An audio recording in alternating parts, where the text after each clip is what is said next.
ბოლო წუთამდე ვფიქრობდი, რომ ის დაბრუნდებოდა, ამბობს ქალი, რომლის ხელებით 33 წლის შემდეგაც კი ჯერ კიდევ კანკალებს.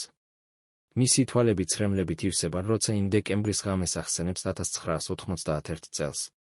ეს ქალი ზვიად გამსახურდიას იცნობდა არა როგორც პრეზიდენტს, არა როგორც ეროვნულ გმირს, არამედ როგორც კაცს მისი შიშებით, სისუსტეებითა და საიდუმლოებებით. ის იყო იმ საუბრების მოწმე, რომლებიც არასდროს უნდა გამხდარიყო საზოგადოების საკუთრება. ის ხედავდა წერილებს, რომლებსაც ის მალავდა თავისი ოფიციალური ცოლისგანაც კი. ის იცოდა იმ გადაწყვეტილებების შესახებ, რომლებმაც შეცვალეს საქართველოს ბედი, მაგრამ მიღებული იქნა არა საპრეზიდენტო სასახლეში, არამედ ჩუმ ოთახებში, სადაც პოლიტიკა ერეოდა პირად დრამებს. დღეს, პირველად ამ ყველა წლის განმავლობაში, ის მზად არის თქვას სიმართლე. რამ აიძულა იგი შეენარჩუნებინა სიჩუმე 3 ათეული წლის განმავლობაში? რა საიდუმლოებები ჰქონდა გამსახურდიას ისეთი საშიში, რომ მათ მალავდნენ უახლოესი გარემოცვისგანაც კი? და ყველაზე მთავარი, ვინ იყო რეალურად ეს ქალი დამოუკიდებელი საქართველოს პირველი პრეზიდენტის ცხოვრებაში? იყო თუ არა ის მხოლოდ ერთი ქალი მის ცხოვრებაში, თუ არსებობდნენ სხვებიც, რომელთა შესახებაც საზოგადოება არასდროს გაიგო? რატომ ინახავენ ახლობლები სიჩუმეს იმ ურთიერთობების შესახებ, რომლებმაც შესაძლოა განსაზღვრეს არა მხოლოდ პრეზიდენტის პირადი ბედი, არამედ მთელი ქვეყნის პოლიტიკური მომავალიც? როცა 1956 წელს ახალგაზრდა ზვიად გამსახურდია პირველად დაინახა მანანა არჩვაძე თბილისის უნივერსიტეტის დერეფნებში, მას ვერ წარმოედგინა, რომ ეს შეხვედრა განსაზღვრავდა არა მხოლოდ მის პირად ცხოვრებას, არამედ პოლიტიკურ ბედსაც. მანანა იყო ცნობილი ქართველი პოეტის ასული, გოგონა ინტელიგენტური ოჯახიდან, აღზრდილი ქართული კულტურის ტრადიციებში. მათი რომანი ვითარდებოდა სწრაფად, როგორც ეს ხდება ახალგაზრდობაში, როცა ყოველი შეხვედრა ბედისწერულად ჩანს, ხოლო ყოველი განშორება ტრაგედიად. მაგრამ უკვე მაშინ მათი ურთიერთობის პირველ თვეებში გამოვლინდა ზვიადის ხასიათის ის თვისება, რომელიც მოგვიანებით გახდებოდა მისი წყევლა, უუნარობა სრულად გაეხსნა თუნდაც ყველაზე ახლობელი ადამიანებისთვის. ის წერდა მანანას ვნებიან წერილებს, ციტირებდა ქართველ პოეტებს, საუბრობდა მარადიულ სიყვარულზე. მაგრამ ამ წერილებში ყოველთვის იყო რაღაც დაუსრულებელი, რაღაც საიდუმლო, რომელსაც ის ვერ ან არ სურდა გაემხილა. წყვილის მეგობრები იხსენებენ, რომ თუნდაც ყველაზე ბედნიერ მომენტებში ზვიად ჩანდა ადამიანად, რომელიც ცხოვრობდა ორ სამყაროში ერთდროულად. ერთი სამყარო იყო რეალური, სადაც ის სწავლობდა, შეყვარებული იყო, აშენებდა მომავლის გეგმებს. მეორე სამყარო იყო შინაგანი, დახშული თუნდაც საყვარელი ქალისთვის. რას მალავდა ახალგაზრდა გამსახურდია თავისი პირველი სიყვარულისგან? იყვნენ თუ არა უკვე მაშინ მის ცხოვრებაში სხვა ქალები, რომელთა შესახებაც მანანა არ იცოდა? და რატომ, თუ ის ნამდვილად უყვარდა მანანა, არ შეეძლო მას სრული გულწრფელობა? ზვიადისა და მანანას ქორწინება შედგა 1958 წელს, როცა მას მხოლოდ 19 წელი ჰქონდა. ქართული ტრადიციების მიხედვით ეს იყო ადრეული, მაგრამ არა განსაკუთრებული ასაკი დაქორწინებისთვის. ცერემონია ჩატარდა მოკრძალებულად, ოჯახისა და ახლო მეგობრების ვიწრო წრეში. ზვიადის მამამ, ცნობილმა მწერალმა კონსტანტინე გამსახურდიამ აკურთხა ახალგაზრდები, მაგრამ დამსწრეთა მოგონებების მიხედვით შეშფოთებული ჩანდა. ის იცნობდა თავის შვილს უკეთ ვიდრე ნებისმიერი სხვა. ის ხედავდა მასში არა მხოლოდ ნიჭსა და ლიტერატურისადმი გატაცებას, არამედ საშიშმი დრეკილებას საიდუმლოებისკენ, ორმაგი ცხოვრებისკენ. კონსტანტინე ესმოდა, რომ ზვიადმა მემკვიდრეობით მიიღო მისგან არა მხოლოდ ლიტერატურული ნიჭი, არამედ რთული, წინააღმდეგობრივი ხასიათიც. ქორწინების პირველი წლები ბედნიერად ჩანდა. მანანამ შვა ვაჟი კონსტანტინე, რომელსაც ბაბუის სახელი დაერქვა. ახალგაზრდა ოჯახი ცხოვრობდა თბილისში, ზვიადი აგრძელებდა სწავლას და იწყებდა თავის ლიტერატურულ კარიერას. მაგრამ უკვე 6-იანი წლების დასაწყისში მათ ურთიერთობებში გამოჩნდა პირველი ბზარები. ზვიადი სულ უფრო ხშირად მიდიოდა მივლინებებში, ხსნიდა ამას ლიტერატურული მუშაობით. ის ქრებოდა რამდენიმე დღით, ბრუნდებოდა დაღლილი და ჩუმი. მანანა ცდილობდა გაეგო რა ხდებოდა მის ქმართან, მაგრამ ის გარს აკრავდა თავს სიჩუმის კედლით. მეზობლები იხსენებენ, რომ მათი ბინიდან ხშირად ისმოდა ჩხუბის ხმები. რა იყო ამ კონფლიქტების მიზეზი? იყო თუ არა უკვე მაშინ ზვიადის ცხოვრებაში სხვა ქალი? და თუ იყო, ვინ იყო ის?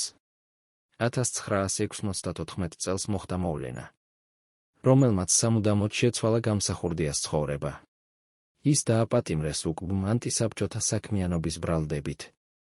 ოფიციალურად მას ადანაშაულებდნენ აკრძალული ლიტერატურის გავრცელებასა და დისიდენტებთან კავშირებში.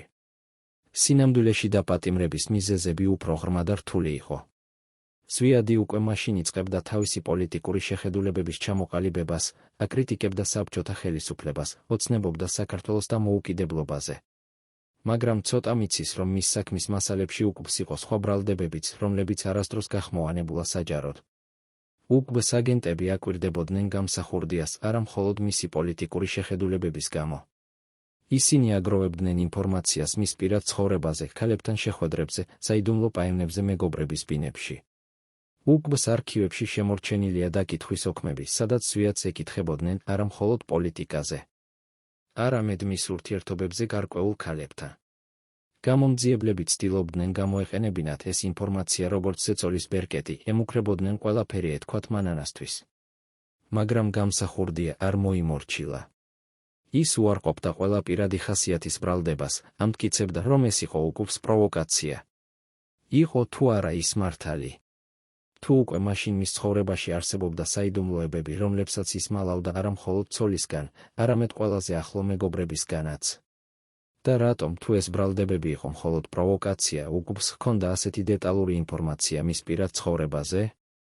ციხეში ყოფნა გაგრძელდა რამდენიმე თვე, მაგრამ დატოვა ღრმა კვალი გამსახურდიას სულში. როცა ის გამოვიდა თავისუფლებაზე, ეს უკვე სხვა ადამიანი იყო. უფრო ჩაკეტილი, უფრო ეჩვიანი, უფრო მიდრეკილი საიდუმლოებისკენ. მანანა ცდილობდა დაებრუნებინა ყოფილი ურთიერთობები, მაგრამ ქმარი სულ უფრო შორდებოდა მას. ის საათობით იჯდა წერის მაგიდასთან. წერდა სტატიებსა და წერილებს, რომლებსაც არავის აჩვენებდა. ის ხვდებოდა ადამიანებს, რომელთა შესახებაც არ უამბობდა ცოლს. ის ცხოვრობდა რაღაც პარალელურ ცხოვრებაში, რომელშიც არ უშვებდა თუნდაც ყველაზე ახლობლებს. ოჯახის მეგობრები იხსენებენ, რომ იმ წლებში ზვიადი და მანანა პრაქტიკულად არ ესაუბრებოდნენ ერთმანეთს. ისინი ცხოვრობდნენ ერთ ბინაში, მაგრამ არსებობდნენ სხვადასხვა სამყაროში. ვაჟი კონსტანტინე იზრდებოდა ცივი სიჩუმისა და გამოუთქმელი შეურაცხყოფების ატმოსფეროში. ფსიქოლოგები ამბობენ, რომ ბავშვები, რომლებიც გაიზარდნენ ასეთ ოჯახებში, ხშირად იმეორებენ მშობლების ქცევის მოდელს.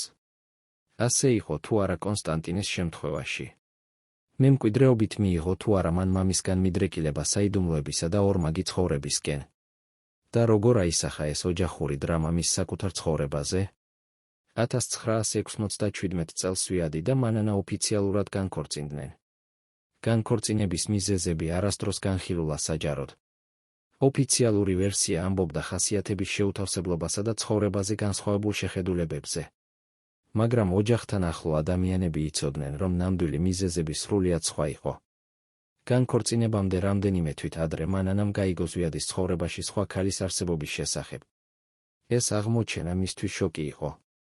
ის ყოველთვის ეჩვობდა, რომ ქმარი რაღაცას მალავდა, მაგრამ ვერ წარმოიდგენდა მისი ორმაგი ცხოვრების მასშტაბს.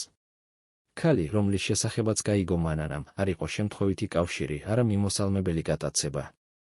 ეს იყო სერიოზული ურთიერთობა, რომელსაც ზვიადი ფრთხილად მალავდა რამდენიმე წლის განმავლობაში. უფრო მეტიც გამოირკვა, რომ ეს ქალი არ იყო ერთადერთი მის საიდუმლო ცხოვრებაში. იყო სხვა შეხვედრებიც, სხვა ურთიერთობებიც, რომელთა შესახებაც მანანა თუნდაც არ ეჩვობდა. როგორ შეეძლო ადამიანს, რომელიც საჯაროდ საუბრობდა მაღალ მორალურ პრინციპებზე და ქართულ ტრადიციებზე, ეწარმოებინა ასეთი ორმაგი ცხოვრება? რა უბიძგებდა გამსახურდიას, ვნება, პოლიტიკური გათვლა თუ რაღაც სხვა? და ვინ იყვნენ ეს ქალები, რომლებიც ასე ფრთხილად იმალებოდნენ საზოგადოების თვალისგან? განქორწინების შემდეგ მანანა წავიდა თბილისიდან, თან წაიყვანა ვაჟი. ის ცდილობდა დაეწყო ახალი ცხოვრება, დაევიწყებინა წლები გატარებული ადამიანთან, რომელსაც არასდროს შეეძლო მასთან გულწრფელობა. მაგრამ დავიწყება შეუძლებელი აღმოჩნდა.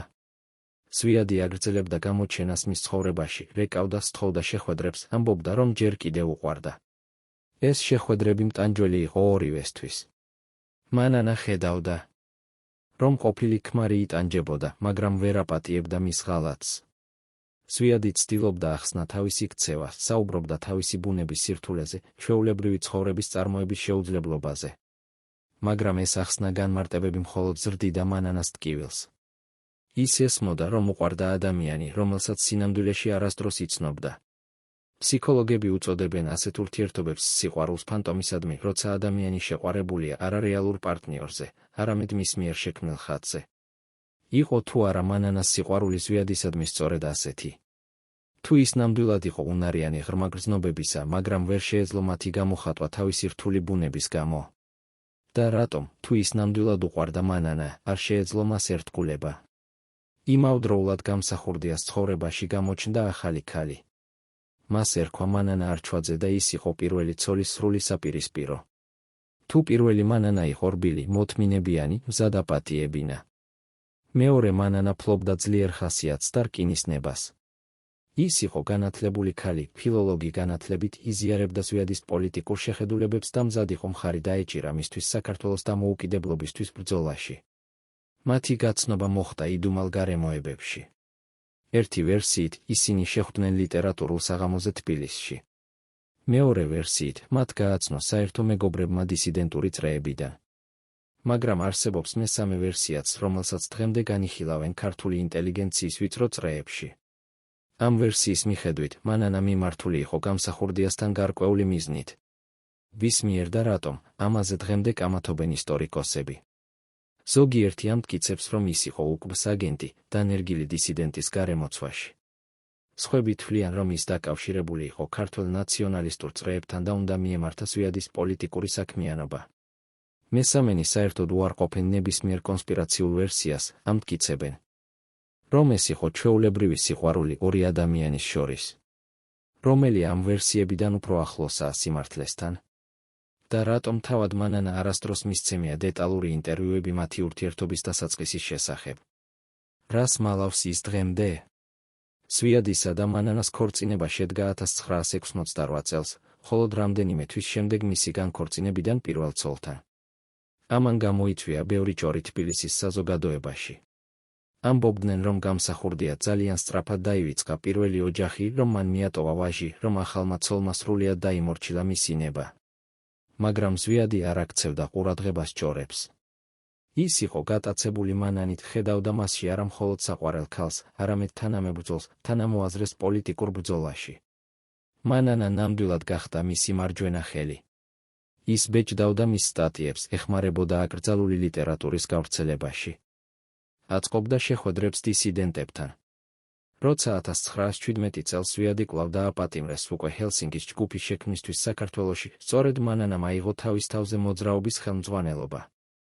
ის დადიოდა ქვეყანაში, ხვდებოდა აქტივისტებს, გადასცემდა ინფორმაციას დასავლურ ჟურნალისტებს.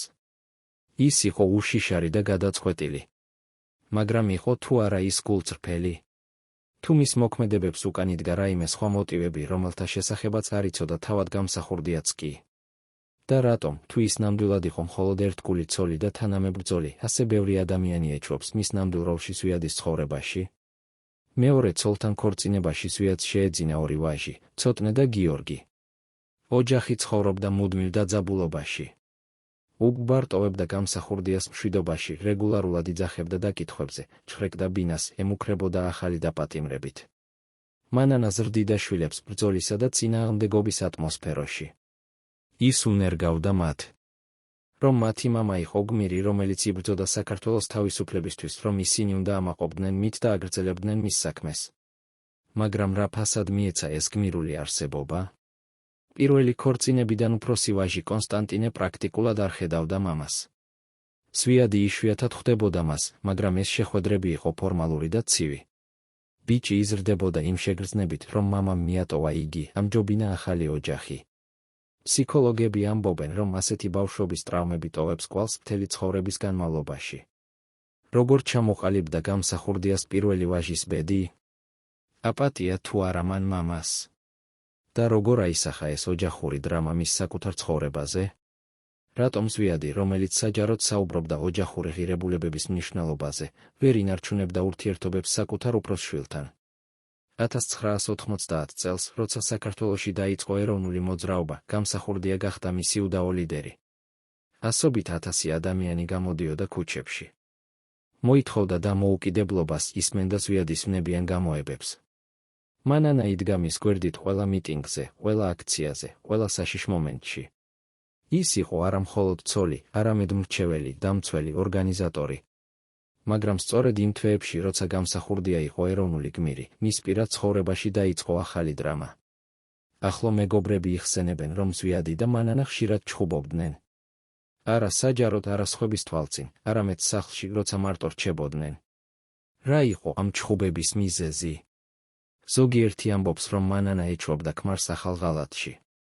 სხვები ამტკიცებენ, რომ კონფლიქტი იყო პოლიტიკური.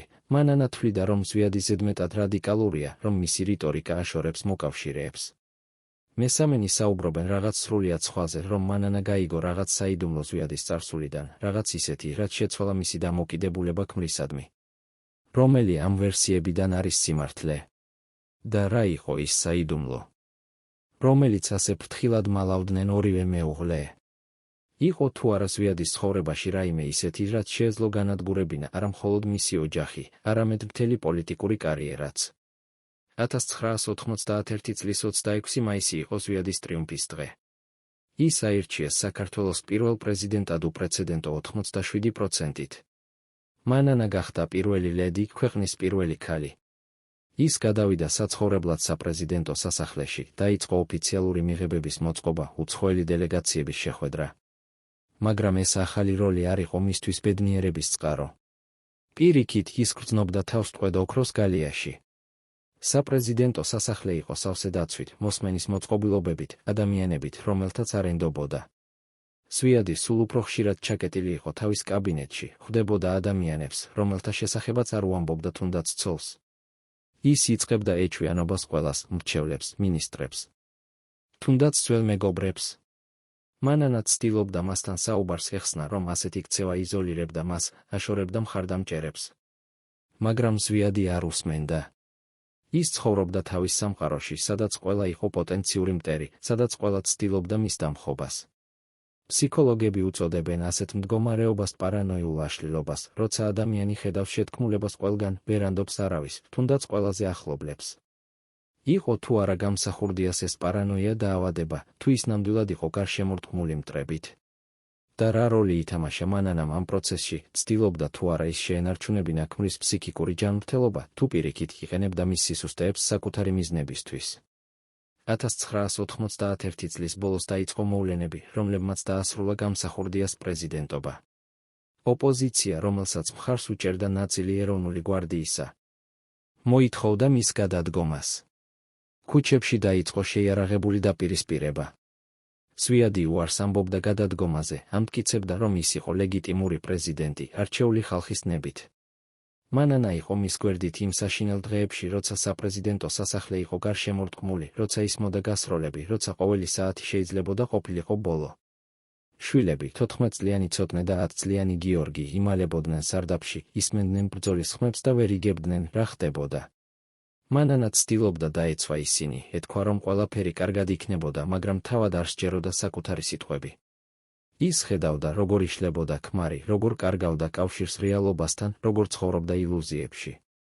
22 დეკემბერს, როცა სასახლეში შეიჭრნენ შეიარაღებული ადამიანები, გამსახურდიას ოჯახმა მიატოვა შენობა საიდუმლო გასასვლელით.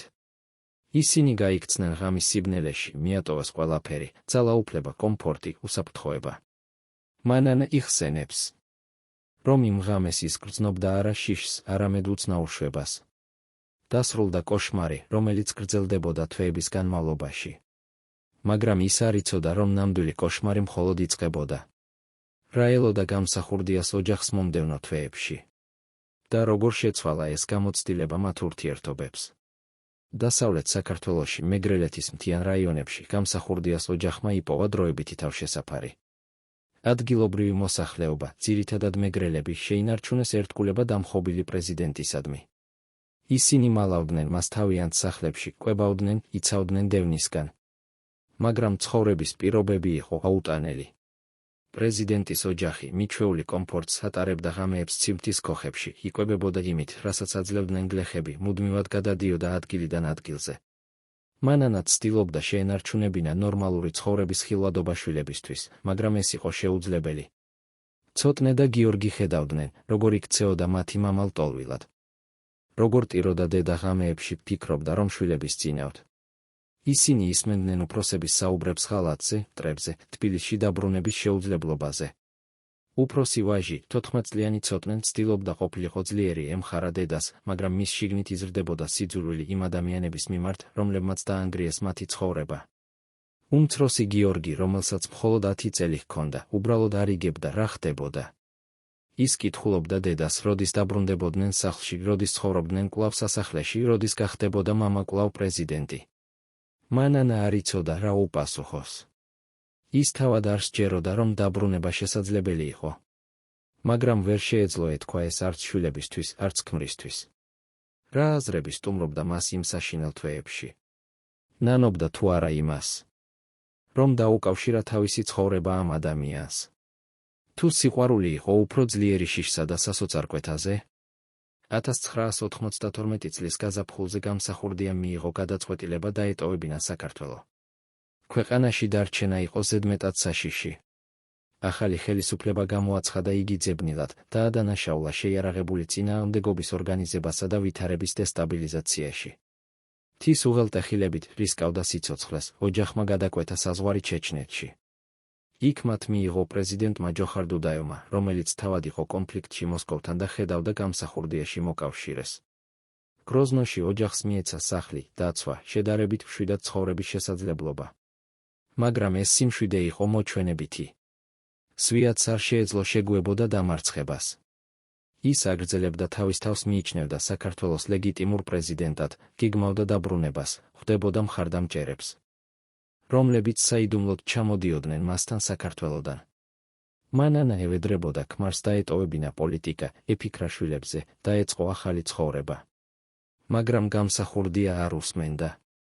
პოლიტიკა იყო მისი ნარკოტიკი, მისი ცხოვრების აზრი.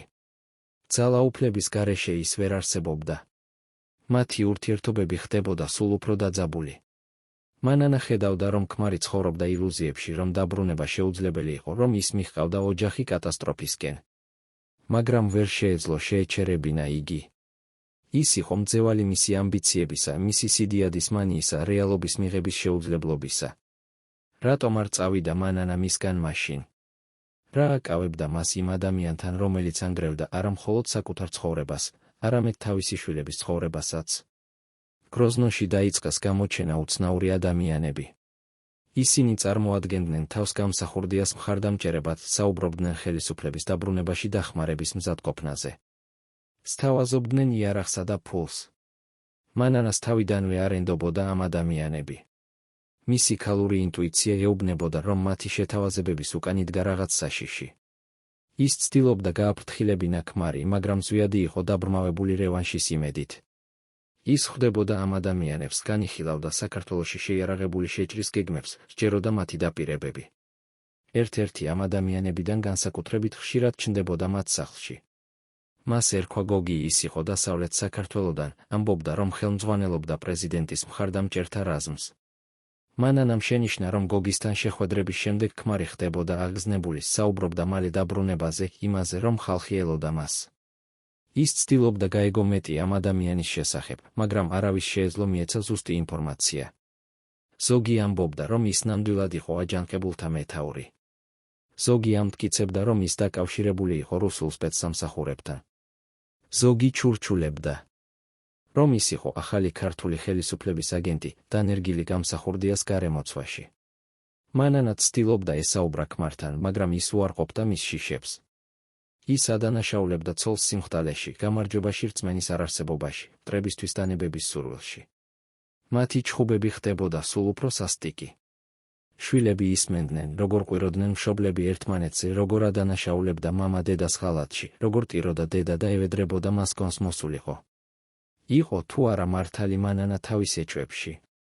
ვინ იყო სინამდვილეში ეს იდუმალი გოგი? და რა როლი ითამაშა მან გამსახურდიას ტრაგიკულ ბედში? 1993 წლის შემოდგომაზე ზვიადმა მიიღო საბოლოო გადაწყვეტილება დაბრუნებულიყო საქართველოში. მანანა იყო კატეგორიულად წინააღმდეგი. ის ევედრებოდა ქმარს არ გაეკეთებინა ეს, ამბობდა, რომ ეს იყო თვითმკვლელობა, რომ ის დაიღუპებოდა.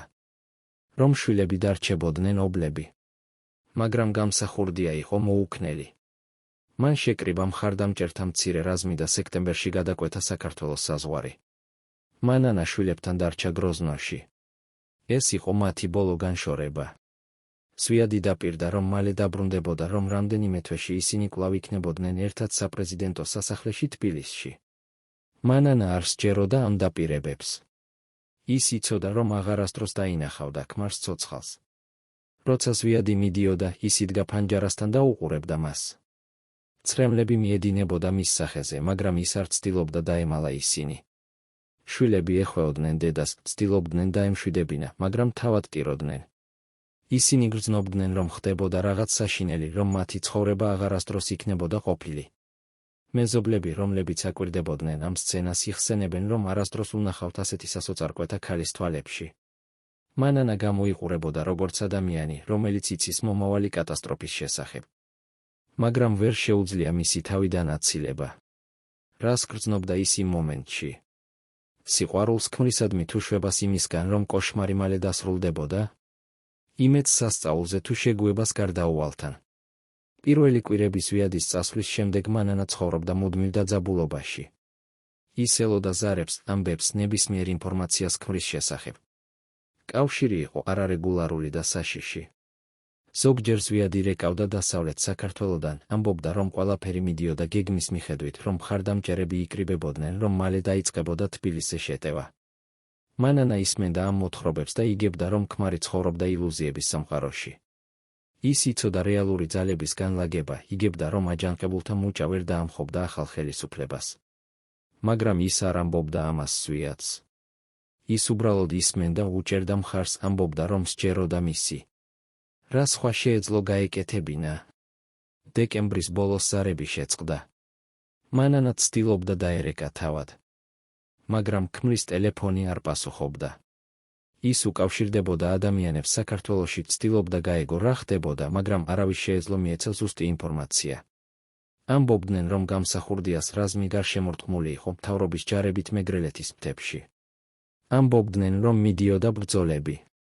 ამბობდნენ, რომ იყვნენ მოკლულები და დაჭრილები. მაგრამ არავინ არ იცოდა ზუსტად, სად იმყოფებოდა თავად ზვიადი და რა იყო მასთან. მანანა არ სცინავდა ღამეებით, იჯდა ტელეფონთან, ელოდა ზარს. შვილები ხედავდნენ, როგორ შეშლილიყო დედა უცნობობისგან. ისინი ცდილობდნენ ემხარათ, მაგრამ თავად იყვნენ სასოწარკვეთაში.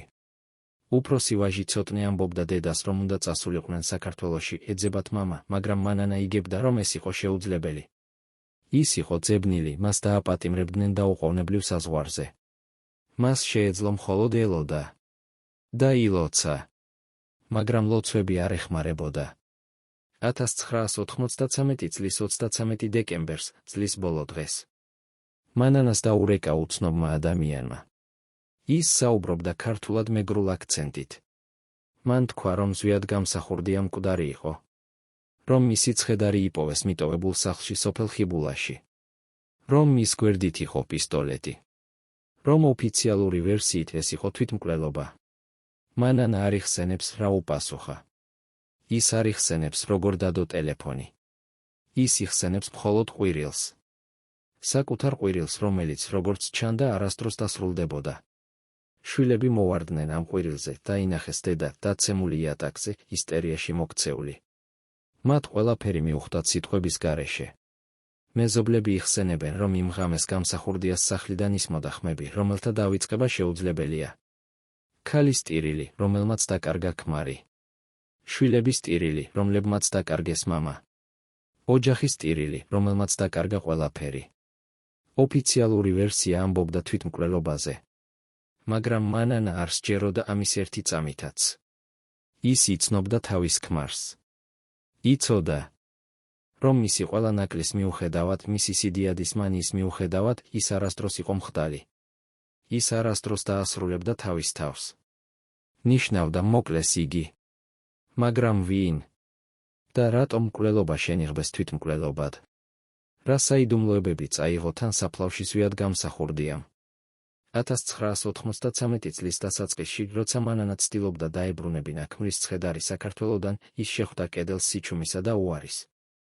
ახალი ხელისუფლება არ აძლევდა ნებართვას ცხედრის გადმოტანაზე. ისინი ამტკიცებდნენ, რომ გამსახურდია იყო სახელმწიფო ღალატის ბრალდებული, რომ მისი დაკრძალვა შეიძლებოდა გამხდარიყო ახალი დაპირისპირების მიზეზი. მანანა ევედრებოდა, ლაპარაკობდა საერთაშორისო ორგანიზაციებთან, ცდილობდა მოეძებნა ნებისმიერი გზა. მაგრამ ყველა კარი იყო დახშული.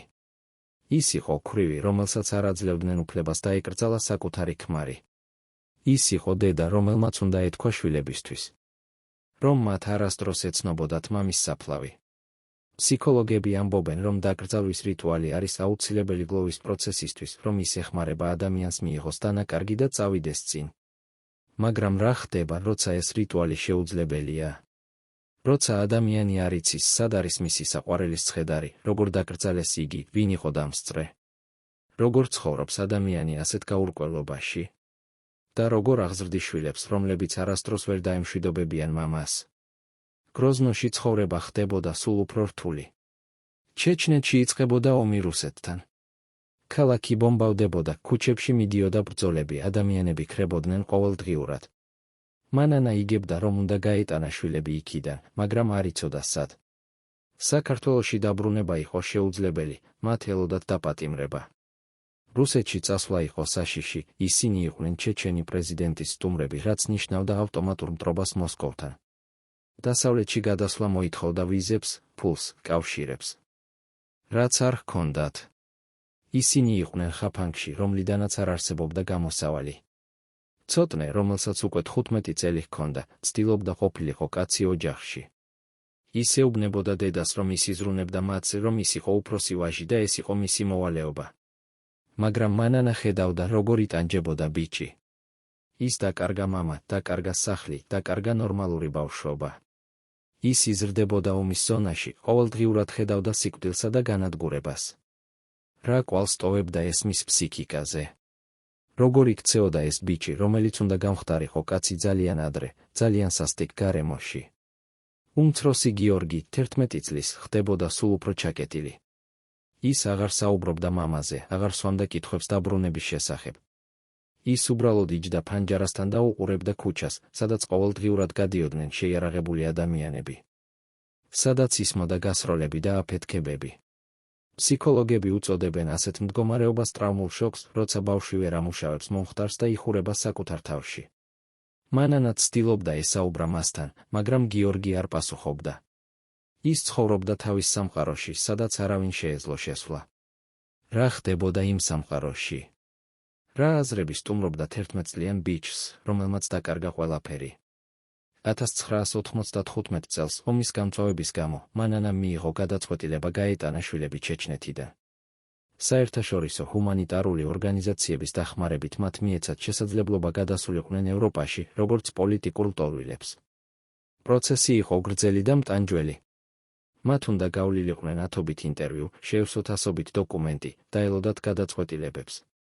ყოველ ინტერვიუზე მანანას უწევდა თხრობა თავისი ისტორია, როგორ იყო ის პრეზიდენტის ცოლი, როგორ გაიქცნენ სასახლიდან, როგორ მოკლეს ქმარი. როგორ ვერ დაკრძალა იგი. ყოველი ამ თხრობა იყო ახალი ტკივილი, ახალი ჭრილობის გახსნა. მაგრამ ის აგრძელებდა, რადგან იცოდა, რომ ეს იყო ერთადერთი გზა შვილების გადასარჩენად. საბოლოოდ მათ მიეცათ თავშესაფარი საფრანგეთში. პარიზში, ქალაქში, რომელიც იყო სიმბოლო თავისუფლებისა და კულტურისა, გამსახურდიას ოჯახმა დაიწყო ახალი ცხოვრება. მაგრამ ეს ცხოვრება არაფერს საერთოს არ ჰქონდა იმასთან, რასაც ისინი მოელოდნენ. მათ მიეცათ პატარა ბინა ქალაქის გარეუბანში, მინიმალური სოციალური დახმარება, ენის შესწავლის კურსები. მანანა, რომელიც იყო პრეზიდენტის ცოლი, პირველი ლედი, ახლა იყო უბრალო ლტოლვილი, ერთ-ერთი ათასობით ადამიანიდან, რომლებიც ცდილობდნენ ინტეგრირებულიყვნენ ახალ საზოგადოებაში. როგორ გრძნობდა თავს ქალი, რომელიც ცხოვრობდა სასახლეში და ახლა იყო ლტოლვილთა ბანაკში? როგორ ეგუებოდა ის ამ დაცემას? და რა ასწავლიდა შვილებს, რომ ისინი იყვნენ გმირის შთამომავლები თუ რომ პოლიტიკა მოაქვს მხოლოდ უბედურება? პარიზში ცხოვრების პირველი წლები იყო უმძიმესი. მანანა არ ფლობდა ფრანგულს, ვერ პოულობდა სამუშაოს, ცხოვრობდა სოციალურ დახმარებაზე. შვილები დადიოდნენ ფრანგულ სკოლაში, სადაც იყვნენ მცველები, განსხვავებულები, ხშირად დისკრიმინაციის ობიექტები. ცოტნე, რომელიც უკვე იყო 16 წლის, ცდილობდა სწრაფად ესწავლა ენა, ეგუა ახალ გარემოს. მაგრამ ის ატარებდა შიგნით სიძულვილს იმ ადამიანების მიმართ, რომლებმაც დაანგრიეს მისი ოჯახი. ის საუბრობდა დაბრუნებაზე საქართველოში, შურისძიებაზე, სამართლიანობის აღდგენაზე. მანანა ისმენდა ამ საუბრებს შიშით. ის ხედავდა, რომ ვაჟი იმეორებდა მამის გზას, რომ მასში იზრდებოდა იგივე ობსესია, იგივე უნარობა შეგუებოდა რეალობას. ის ცდილობდა ესაუბრა მასთან ეხსნა. რომ შური არ მოაქვს ბედნიერებას, რომ უნდა ეცხოვრა წინ, არა წარსულში. მაგრამ ცოტნე არ უსმენდა. ის იყო გამსახურდიას ვაჟი და ეს განსაზღვრავდა მის იდენტობას. გიორგი, რომელსაც უკვე 21 წელი ჰქონდა, იყო სრულიად განსხვავებული. ის არ საუბრობდა პოლიტიკაზე, არ ახსენებდა მამას, ცდილობდა ყოფილიყო ჩვეულებრივი ფრანგი მოზარდი. ის ესწავლა ფრანგული, ჰქონდა ფრანგი მეგობრები, ისმენდა ფრანგულ მუსიკას. მანანა ხედავდა, რომ ვაჟი ცდილობდა გაექცა თავისი წარსულიდან და დაევიწყებინა ის, ვინც იყო. ეს იყო მისი გადარჩენის სტრატეგია, უარყოფა. მაგრამ ფსიქოლოგები ამბობენ, რომ წარსულის უარყოფა არ ნიშნავს მისგან გათავისუფლებას. ის რჩება შიგნით ჩაკეტილი, მაგრამ არ ქრება. ადრე თუ გვიანის გამოდის ზედაპირზე. როგორ გამოვიდა გიორგის შემთხვევაში? და რა ფასი გადაიხადა მან თავისი წარსულის უარყოფისთვის? 1989 წელს, 5 წლის შემდეგ ზვიადის სიკვდილიდან, მანანამ მიიღო უცნაური წერილი. ის მოვიდა საქართველოდან. გამომგზავნი არ იყო მითითებული. წერილში იყო რამდენიმე ფოტო და მოკლე ჩანაწერი. ფოტოებზე ჩანდა ზვიადი გამსახურდია ქალთან ერთად. ქალი იყო ახალგაზრდა, ლამაზი, ბრუნეტი. ისინი იყვნენ რესტორანში, ჩანდა რომ ურთიერთობა იყო ინტიმური. ფოტოები იყო გადაღებული 1990 წელს, ზუსტად იმ პერიოდში, როცა ზვიადი იყო პრეზიდენტი, როცა მანანა იყო მის გვერდით როგორც პირველი ლედი. ჩანაწერში ეწერა, თქვენი ქმარი არ იყო ის, ვინც თქვენ ფიქრობდით. ის ატყუებდა თქვენ არა მხოლოდ პირველ ცოლთან ქორწინებაში. ის აგრძელებდა ორმაგ ცხოვრებას თქვენთანაც. ეს ქალი არის მხოლოდ ერთ-ერთი. იყვნენ სხვებიც. თქვენი ცხოვრეთ ილუზიაში. დრო დადგა გაიგოთ სიმართლე. მანანა იჯდა ამ ფოტოებთან და ვერ სჯეროდა თავის თვალებს. ის იცოდა, რომ ზვიადს ჰქონდა საიდუმლოებები, მაგრამ ფიქრობდა, რომ მეორე ქორწინებაში ის იყო ერთგული. ის ფიქრობდა, რომ მათი ურთიერთობა იყო განსხვავებული. რომ ის ნამდვილად უყვარდა მას.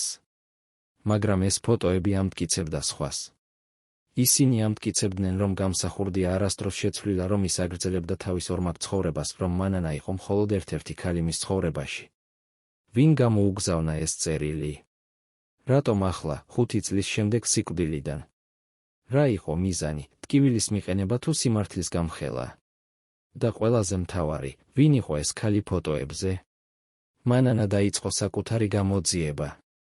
ის დაუკავშირდა ძველ მეგობრებს საქართველოში, აჩვენა მათ ფოტოები, სთხოვა დახმარება ქალის იდენტიფიცირებაში. რამდენიმე კვირის შემდეგ მან გაიგო სიმართლე. ქალს ერქვა ნინო ჯავახიშვილი, ის იყო ჟურნალისტი, რომელიც მუშაობდა ერთ-ერთ თბილისურ გაზეთში. მისი და ზვიადის ურთიერთობა დაიწყო 1989 წელს, როცა ნინო აკეთებდა ინტერვიუს დისიდენტთან. ისინი შეხვდნენ რამდენიმეჯერ, ურთიერთობა გახდა ინტიმური. ზვიადი დაპირდა, რომ დატოვებდა მანანას, რომ ქორწინდებოდა ნინოზე. როცა პოლიტიკური სიტუაცია სტაბილიზდებოდა. მაგრამ როცა ის გახდა პრეზიდენტი, დაივიწყა ეს დაპირებები. ნინო ელოდა, მაგრამ ზვიადი აღარ ეკავდა, აღარ ხვდებოდა. ის გამოიყენა მას და გადააგდო, როგორც ეს უკვე გაუკეთებია სხვა ქალებთან. ნინო იყო გაბრაზებული და დაჭრილი. როცა გამსახურდია დამხობილ იქნა, ის გრძნობდა უცნაურ კმაყოფილებას. ის ფიქრობდა, რომ ეს იყო სამართლიანობა, რომ ადამიანი, რომელიც ატყუებდა ყველას, საბოლოოდ მიიღო თავის სამართალს. მაგრამ როცა გაიგო მისი სიკვდილის შესახებ, გრძნობები იყო რთული. ის ჯერ კიდევ უყვარდა ეს ადამიანი, მიუხედავად ყველაფრისა. და ახლა, 9 წლის შემდეგ, ის გადაწყვიტა გაემხილა სიმართლე. ის გამოუგზავნა ფოტოები მანანას, რადგან თვლიდა, რომ ქალს უფლება ჰქონდა იცოდა, ვისთან ცხოვრობდა. როცა მანანამ გაიგო ეს ისტორია, გრძნობები იყო წინააღმდეგობრივი. ერთი მხრივ ის გრძნობდა ტკივილს და ღალატის შეგრძნებას. მეორე მხრივ ის გრძნობდა უცნაურ შვებას. ის არ იყო ერთადერთი. ვინც ატყუეს. ის არ იყო ერთადერთი, ვინც ცხოვრობდა ილუზიაში. ყველა ქალი ზვიადის ცხოვრებაში იყო მსხვერპლი მისი უნარობისა, ნამდვილი ინტიმურობისა. რამდენი ქალი იყო ჯერ კიდევ, რომელთა შესახებაც არავინ არ იცოდა. და რა ეძებდა გამსახურდია ამ ურთიერთობებში, რასაც ვერ პოულობდა საკუთარ ოჯახში. 2000 წელს, 6 წლის შემდეგ ფოტოების მიღებიდან, მანანამ გადაწყვიტა დაწერა წიგნი. ის სურდა თქმა თავისი ისტორია, არა როგორც პოლიტიკური მემუარი, არამედ როგორც პირადი აღსარება. ის სურდა ესაუბრა იმაზე, რა ნიშნავდა ყოფნა ზვიად გამსახურდიას ცოლად, როგორ იყო ეს ცხოვრება სავსე სიყვარულით და ტკივილით, ერთგულებით და ღალატით, იმედით და სასოწარკვეთით. ის სურდა ესაუბრა იმაზე, როგორ ადამიანი, რომელიც იყო ეროვნული გმირი, იყო ასევე რთული, წინააღმდეგობრივი, ხშირად სასტიკი პარტნიორი. ის სურდა ესაუბრა იმაზე, როგორ პოლიტიკა ანგრევს ოჯახებს, როგორ ამბიციები ანადგურებენ სიყვარულს. როგორ ძალაუფლება აფუჭებს ადამიანებს. წიგნის წერა იყო თერაპია მისთვის.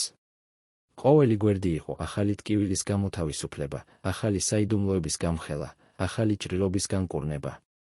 ის წერდა ღამეებით, როცა შვილები სწინავდათ, როცა არავინ ხედავდა მის სწრემლებს. ის წერდა იმაზე, როგორ შეუყვარდა ზვიადი, როგორ სჯეროდა მის დაპირებებს, როგორ გახდა მისი თანამებრძოლი. ის წერდა იმაზე, როგორ აღმოაჩინა მისი ღალატები, როგორ ცდილობდა შეენარჩუნებინა ოჯახი, როგორ ატარებდა ნიღაბს საჯარო ცხოვრებაში. ის წერდა იმაზე, როგორ გაიქცნენ სასახლიდან, როგორ ცხოვრობდნენ მთებში, როგორ მოკლეს ზვიადი. ის წერდა იმაზე, როგორ ცდილობდა გადაერჩინა შვილები, როგორ დაიწყო ახალი ცხოვრება პარიზში, როგორ აღმოაჩინა ახალი საიდუმლოებები ქმრის წარსულიდან. წიგნი დასრულდა 2001 წელს. მანანამ დაარქვა მას ცხოვრება ჩრდილში, ზვიად გამსახურდიას ცოლის აღსარება. მაგრამ როცა ის მიართვა გამომცემლებს, ყველა უარი თქვა. ისინი ამბობდნენ, რომ წიგნი იყო ზედმეტად პირადი, ზედმეტად ტკივილიანი, ზედმეტად საკონტროვერსიო. ისინი ამბობდნენ, რომ საქართველოში ჯერ კიდევ არ იყო მზად ასეთი გამხელისთვის, რომ გამსახურდიას მხარდამჭერები აღიქვამდნენ ამას როგორც ღალატს. მანანა არ დანებდა. ის ცდილობდა პოულობდა გამომცემელს ევროპაში, მაგრამ იქაც არავინ არ დაინტერესდა. ქართული პოლიტიკური დრამა არ იყო საინტერესო დასავლეთის მკითხველისთვის. საბოლოოდ წიგნი დარჩა გამოუქვეყნებელი. მანანამ დადო იგი უჯრაში და დაივიწყა. მაგრამ არ დაივიწყა ის, რაც დაწერა. ის იყო მისი სიმართლე, მისი ისტორია, მისი ტკივილი. და ადრე თუ გვიან, ის უნდა გახდარიყო ცნობილი. რატომ საზოგადოება არ იყო მზად ამ სიმართლისთვის? რას ეშინოდა ადამიანებს, რომ გმირი აღმოჩნდებოდა ჩვეულებრივ ადამიანად თავისი სისუსტეებით? თუ რომ ისინი თავად ცხოვრობდნენ ილუზიებში და არ სურდათ მათი განადგურება. 2005 წელს, 12 წლის შემდეგ ზვიადის სიკვდილიდან. საქართველოში მოხდა ვარდების რევოლუცია. ძველი ხელისუფლება დამხობილ იქნა, ახალი ლიდერები მოვიდნენ ძალაუფლებაში. მანანა უყურებდა ამ მოვლენებს ტელევიზორით პარიზიდან და გრძნობდა უცნაურ დეჟავიუს. ის ხედავდა იგივე ენთუზიაზმს, იგივე იმედებს, იგივე დაპირებებს, რომლებიც იყო 1990 წელს. ის ხედავდა ახალგაზრდებს ქუჩებში, რომლებიც სჯეროდათ, რომ ისინი ცვლიდნენ ისტორიას. ის ხედავდა ახალ ლიდერებს, რომლებიც საუბრობდნენ დემოკრატიაზე, თავისუფლებაზე, ევროპულ მომავალზე. და ის იცოდა, რომ ეს ისტორია მეორდებოდა. რადგან ადამიანები არ სწავლობენ წარსულიდან. რადგან ყოველი თაობა ფიქრობს, რომ ისინი არიან განსხვავებულები, რომ მათ არ გაიმეორებენ წინა თაობის შეცდომებს. მაგრამ ისტორია მეორდება, რადგან ადამიანური ბუნება არ იცვლება. ამბიციები, სიხარბე, ძალაუფლების წყურვილი, ეს ყველაფერი რჩება იგივე. მანანა გადაწყვიტა არ დაბრუნებულიყო საქართველოში. ის იცოდა, რომ იქ მას არაფერი ელოდა. მისი ქმარი მკვდარი იყო. მისი წარსული დაკარგული იყო, მისი მომავალი იყო აქ, პარიზში, მის შვილებთან ერთად. ცოტნე, რომელსაც უკვე 24 წელი ჰქონდა, მუშაობდა საერთაშორისო ორგანიზაციაში, ჰქონდა ფრანგი შეყვარებული, აშენებდა თავის ცხოვრებას. გიორგი 22 წლის სწავლობდა უნივერსიტეტში, ისწავლა ისტორიას. მანანა იყო ამაკი მათით. ისინი გადარჩნენ მიუხედავად ყველაფრისა. ისინი არ გახდნენ მსხვერპლები თავიანთი წარსულისა. ისინი აშენებდნენ საკუთარ მომავალს. და ეს იყო ყველაზე მნიშვნელოვანი. მაგრამ ღამეებით, როცა მარტო რჩებოდა, მანანა ჯერ კიდევ ფიქრობდა ზვიადზე. ის ჯერ კიდევ ეკითხებოდა თავის თავს, რატომ? რატომ ის არ შეეძლო ყოფილიყო ერთგული? რატომ ის არ შეეძლო უყვარდა ერთი ქალი? რატომ ის ირჩევდა პოლიტიკას ოჯახზე? და ყველაზე მტანჯველი კითხვა, უყვარდა თუ არა მას ნამდვილად ის, თუ ის იყო მხოლოდ ერთ-ერთი როლი მის რთულ თეატრში. 2010 წელს, 18 წლის შემდეგ სიკვდილიდან. საქართველოს ხელისუფლებამ საბოლოოდ დაუბრუნა ზვიად გამსახურდიას ცხედარი ოჯახს.